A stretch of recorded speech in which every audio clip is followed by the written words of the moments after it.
Right, we now come to the climax of this evening, the announcement of the winners of the Bedford Prize. Sorry, wrong one. Right, of the actual short story competition itself.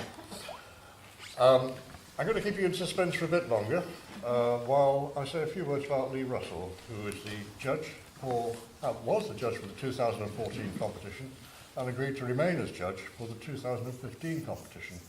And I think there can't be any better endorsement of her support for the competition than her desire to do that.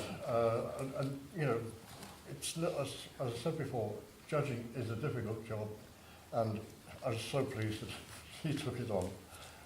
And it's also, she is very keen to encourage writers and give, you know, this is something I think she'll talk about when she actually makes the presentations.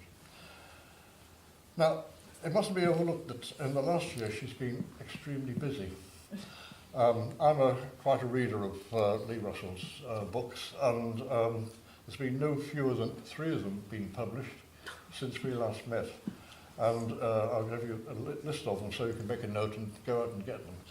There's Race to Death, which was published in May, Blood Axe in September, and Murdering in December. Now, I think Murdering, actually, Lee, is probably the best one you've done so far. I thought it was terrific, really did.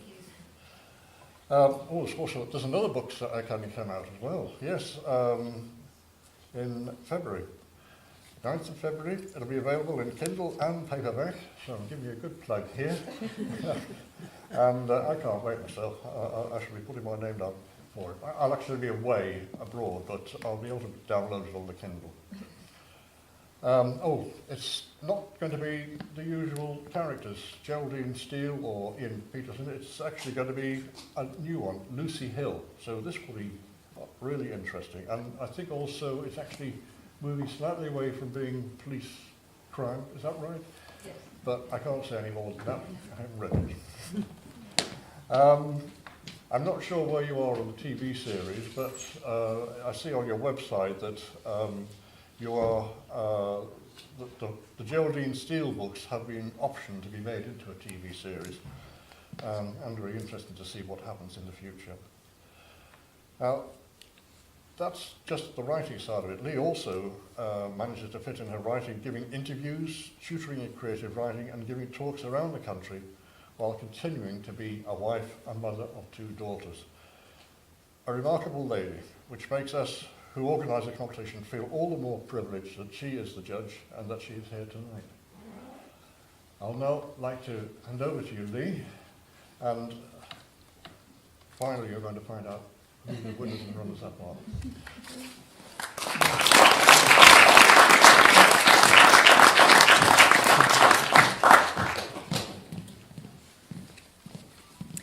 Well, first of all, thank you very much, Philip, for those kind words. I was very, very excited when I arrived this evening to discover that the particular charity being supported this year is Beanstalk. I spent 15 years working as a Senko in a school supporting children who are struggling to learn to read, and it is a huge, huge problem for some children. And I'll just say really quickly, a lot of people think of these things as being just reading and spelling difficulties. It is so much more than that. Because if you're 6, 7, 8, and all your friends are taking off on the reading scheme and you're not, you think you're stupid. You might be actually the brightest child in your class, but you have that baggage, and that is a huge amount of baggage that you carry with you. It is so important that the resources are put in to young children so they don't have those problems and don't have that weight to carry with them through life. So I was very, very excited. It's an issue that is very close to my heart, and I'm so thrilled that I'm helping to support Beanstalk. So I was also very excited this evening. Very kind of Philip to mention my brand new series. The first book is published on the 9th of February, but Waterstones somehow, with their magic, have managed to get some copies here tonight. So if anyone is interested in having a look at my new series, you can pick up and have a look at the first book before it's even published. So that was very exciting for me. And it's a very strange thing because obviously I've known for a long time that that book is going to be out. I have some advanced copies at home, but to actually see it on the table brought here by Waterstones, it's real. And it makes me think of the lady whose beautiful story we just heard, with all your novels on your computer. And having heard your story, it had a beautiful shape to it. Why are you not sharing the rest of your novels with us? Think about it. You know, you could be seeing your books in one. Yes, thank you very much for reading that to us. I really enjoyed that. The television series is in development, Philip, so I'm as interested as you are when that's going to happen. So I was going to say just a very few words about what I look for when I'm judging a short story competition, and forgive me if this is very similar to what I said last year, but it doesn't really change. The first important element for me in a short story is the hook. I have to want to read on. And particularly with a short story. In a novel, we can be prepared to give it time, see what happens, let things develop. In a short story, we really want to be there in that world pretty quickly. A hook could be anything. It could be a dramatic incident. It could be an intriguing character, something humorous. But there has to be something that engages our interest straight away. The second essential element in any writing, I think, is the quality of the prose. And there are different sorts of prose, and the quality could be very different in different stories, but there has to be something in the prose, the fluency, the range of vocabulary, they all matter. Finally, I would say that writing should be fairly concise and compelling, and to anyone here who writes, I would always mention George Orwell's advice. He said, if it is possible to cut a word out, always cut it out. If you don't need it there, it shouldn't be there. And the final point I was going to say was a short story needs a sense of structure to leave the reader with some sense of closure. And I did feel very much listening to, I'm sorry I've forgotten your name, but listening to your story, there was that lovely feeling at the end, wasn't there? That yes, we'd gone through the cycle of that story and it had come to an ending, and we felt, sad that the story was over, but satisfied to leave it there. So that was just a few words about what I look for in a short story. And now we come to the announcement. I have the first, second and third, first, second and third places here. I will read them in reverse order. And I have to echo what Margaret said. How do you choose? It is so difficult. I mean, to me, everybody who entered the competition is a winner because you wrote your story, you did it, and you had that faith in yourself, that self-belief to send it off, which takes a lot of guts. And that feeling doesn't go away. I mean, I have to stop and think. I think I've got about 9, 10, 11, about a dozen books published, I don't know. Each book is nerve-wracking. I'm absolutely petrified at the moment because I've got this new series with a new publisher, and it's like starting out all over again, and so that feeling doesn't go away. It does take guts, and congratulations for finishing your stories and sending them off. So, in third place, we have, and I have an envelope here with a certificate, and something else, I think, in it. I don't have the writers' names, I'm sorry, but the story is called A Little Luck.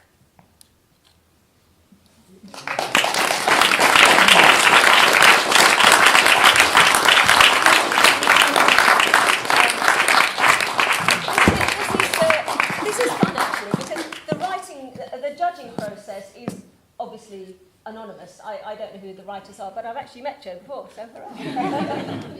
And I had a couple of, well done, thank you. Had a couple of comments.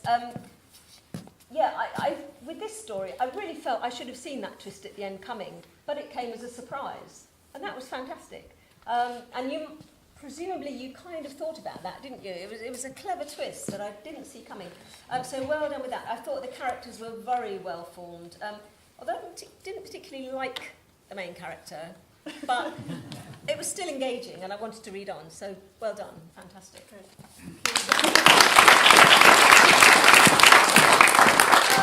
In second place is a story called Terms and Conditions. Again, I don't know who...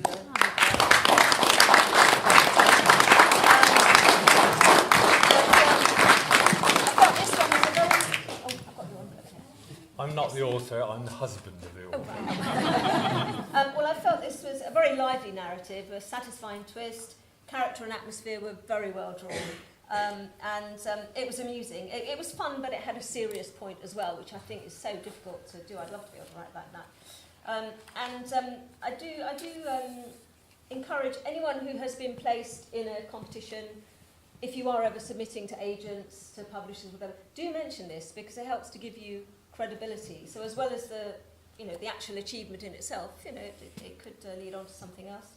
So congratulations to your good lady wife.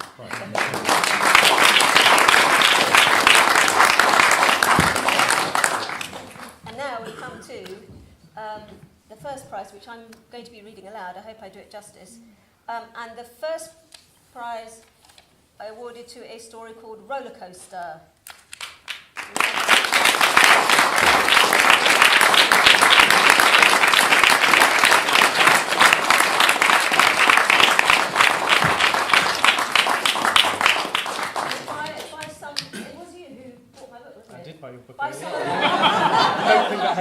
By some amazing twist of fate that you couldn't put into a book because nobody would believe it. But this gentleman actually has the very first copy of my new book that I've ever signed.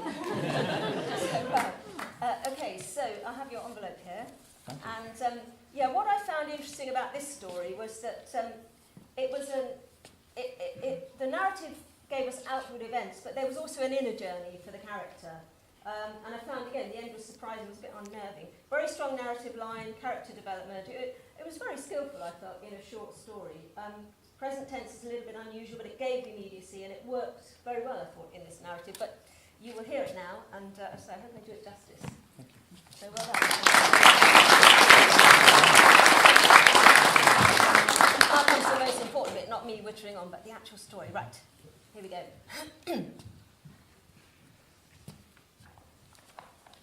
I wake in fear. Carrie is shaking me, and there is a knock on the door. A muffled voice is saying something about towels. Carrie whispers, "There's someone outside." The yellow light from around the bathroom door that we'd left on for Lily helps me to remember where we are. In America, in Orlando, on the 5th floor of a cheap hotel. The sharp knock again, tap, tap, tap, insistent, almost rude. I have your towels. I sit up, naked. I whisper too, "We have towels." Of course we have. It's gone midnight. He's got the wrong room. Tell him to go away. Why are we whispering? It's like we're hiding. In the dark, I sweep the floor with my foot to find my dressing gown. Instead, I catch my toe on the solid leg of the armchair. Crap. Call reception. What? I struggle to organise my dressing gown in the dark. Call reception. Ask them if they sent someone. Just tell him he has the wrong room. It takes me 2 attempts to guess the right armhole, and then the belt's on the inside. Why would anyone order towels in the middle of the night? Just ask them. Tap, tap, tap. Ring them. I edge to the peephole. Outside on the balcony walkway is a black man in a yellow t-shirt. I can't see any towels. He seems too far away to be able to reach the door, but as I watch, his arm lifts and telescopes towards me. Tap, tap, tap. "We haven't ordered any towels," I call through the door. I sound scared. "Please go away." Why the hell did I say please? "Is that reception?" Carrie puts on her best BBC voice. "We have someone here who says he's delivering towels." I look again. He's still there, framed against the neon of Orlando. "Thank you." Carrie puts the phone down. What did they say? They asked if we'd ordered any towels. And I told them we hadn't. Is he still out there? Has anyone ordered any towels? They didn't say. But that was the point. Carrie jumps out of bed. "Oh, for goodness sake, I'll open it. He's just got the wrong room." "No, I've told him to go." She pushes me aside and looks through the peephole. "He's gone," she says, then climbs back into bed and beats her pillow. "Are you coming, my hero?" She doesn't wait for an answer, and I am left in the dark, my dressing gown gaping. Lily, across the room, has slept through the whole thing. Is that it? 2 minutes of panic, and I'm expected to just doze off again. I drop my gown and get back into bed. I want to back into Carrie, but a frosty line has been drawn down the middle of the mattress. I'm wide awake. The curtain edges filter the beams from the night traffic on Route 4. Vertical orange stripes slide across the walls, marking uneven time. I wonder at the change the towel man has wrought over America. My theme park, family-friendly, big breakfast America, is gone. In its place, just a closed door away, is homeless America, gun-toting America, drugged-up America. Anybody could come up the open stairwell and along our landing. Anyone at all. Would I have felt the same if it was a white man or a woman? What did that say about me? Yesterday morning we'd had to call reception because Lily had closed the safe and then forgotten what code she'd used to lock it. We couldn't open it. The guy they'd sent had a small spanner, the size you use to tighten bicycle nuts. He'd clipped off a panel and just opened the safe. All that trust we'd misplaced in the numbers and the reassuringly noisy locking mechanism, gone. What was the difference with the door? It was no more than a paper palisade. Any number of cleaners would have a master swipe card they could pass to their boyfriends. The latch was on, but maybe they had a wrench or a screwdriver for that. And what would it have mattered anyway if Carrie had just opened up? I get up and furtively push the armchair up against the door. What are you doing now? I thought you were asleep. It was just a mistake. I dump my suitcase on the chair. Carrie sweeps back the sheet and goes to the bathroom, noisier than she needs to be. I think about reading, but I'd need the light. She comes back and sits heavily on the bed, lies down and tugs the sheet over herself. Putting the light on seems like a bad move. I lose track of time. If ever I approach sleep, the world conspires to frighten me fully conscious. A souped-up bike blasts down the freeway. A police siren wails out in the hot night. Footsteps, only one set, tread along the landing above. This is crazy. I can't remember ever feeling this scared. It's almost primeval, guttural. Where has it come from? In the other double bed, I can tell Lily is dreaming. Her breathing quickens and then relaxes. I'd like to think my fear is all for her, that I'm just concerned for my wife and child.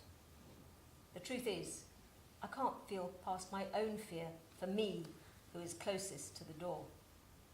I try to focus on something else, something that might let me drift off. I think about the theme park.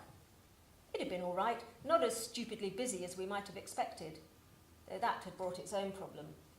The big rides, the ones designed to scare the bejesus out of you, only had 20 or 30-minute queues. We couldn't say to Lily, "It's just too long a wait, sweetie," and find something tamer. Instead, there was a constant, semi-disguised three-way negotiation. Last week, when we watched it on YouTube, you said you'd do it. I guess I'll have to go on it if your father can't manage it. It's more your mother's thing. She's better with heights. I think we should eat early and then go on it at lunchtime when there's no queue. And then, I couldn't possibly go on it now. I've just eaten. Lily's dream was to go on the Rip Ride Rocket. Rocket because you can choose your own personal soundtrack to accompany you being hoisted 150 feet straight up before being thrown upside down and inside out over a half-mile of glossy red Meccano. It was never going to happen. How did she get to be so brave anyway? What is it with 10-year-old girls these days? When I was 10, girls did nothing more dangerous than roller skate. The perils of being an older parent. At 50, I'm expected to do something that I would have sensibly avoided at 21.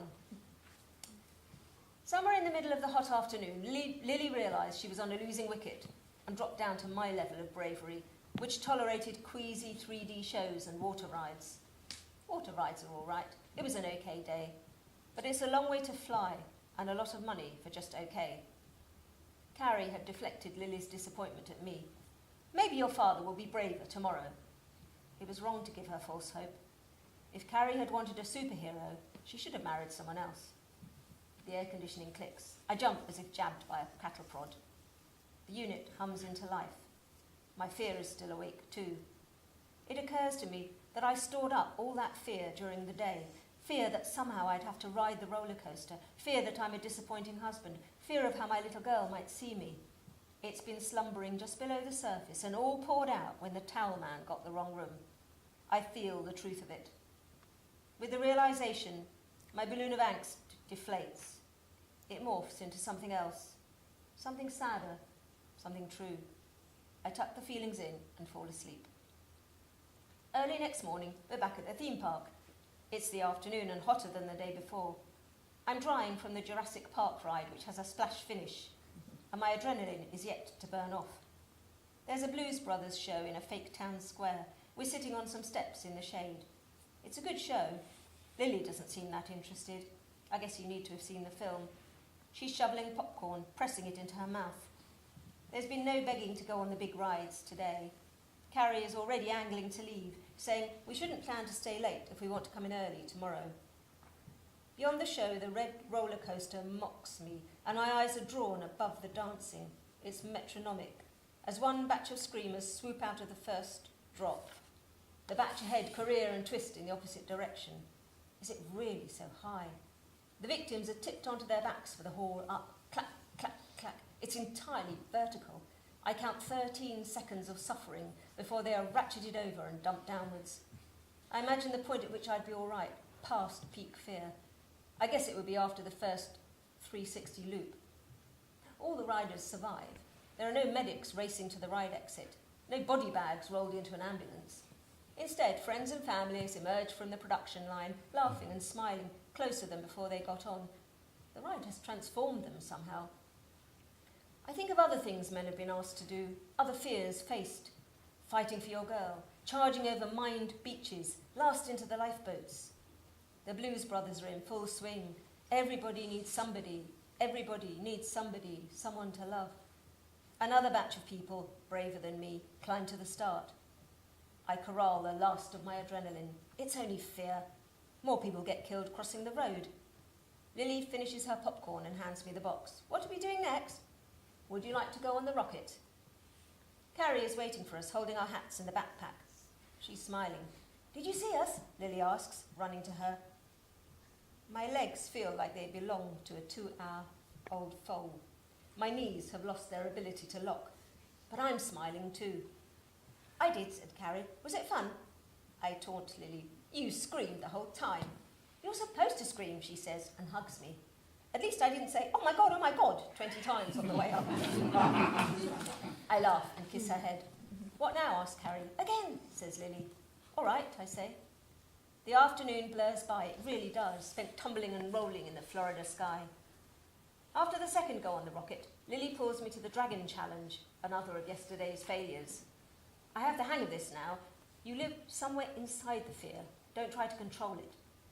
We run straight from the exit back into the queue, waving for Carrie to come too, and she does. Lily climbs into a seat ahead of us, and I'm between them both.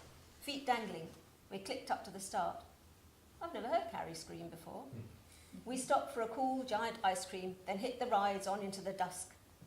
Rather than head back to the cheap hotel snack bar, we dive into Bubba Gump's and order more food than we can possibly eat. But I don't care.